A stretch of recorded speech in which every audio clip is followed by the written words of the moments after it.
So hello everyone, welcome back to my channel explore with Priya. তো সবাইকে প্রথমে আগে বলি শুভ নববর্ষ। তো আজকে আমি তোমাদেরকে বলবো যে আমি নববর্ষের দিন সারাদিন কী করলাম। তো ফার্স্টেই আমরা চলে গেছিলাম আমি আর মা দুর্গানগর স্টেশনে। আমি আর মা সকাল সকাল বেরিয়ে পড়েছিলাম মামা বাড়ি যাবো বলে। তো ওই যে মা দাঁড়িয়ে আছে ট্রেনের জন্য, মানে আমরা দুজনেই দাঁড়িয়ে আছি, ট্রেনের অপেক্ষা করছিলাম। দেন ট্রেনে উঠে একটু ঢংচং করতে করতে, ওই যে দেখো মা পেছনে বসে রয়েছে পেছনের সিটে। সো এরকমই ঢংচং করতে করতে ঠিক 1 ঘন্টা 15 মিনিট কাটিয়ে ফেললাম আর ঠাকুরনগর স্টেশনে যথারীতি নেমে গেছি। তো ট্রেন তো সকাল সকাল একদম ফাঁকাই ছিল। দিন চলে গেলাম, যেহেতু নববর্ষের দিন তো মিষ্টি তো নিতেই হবে।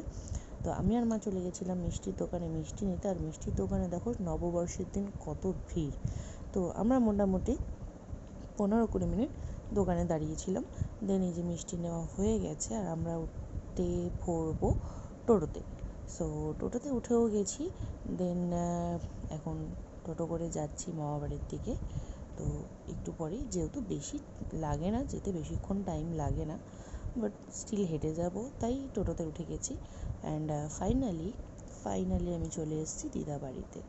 সো দিদাবাড়িতে গিয়ে একটু মিরর পেয়ে একটু মিরর শ্যুট করে নিলাম।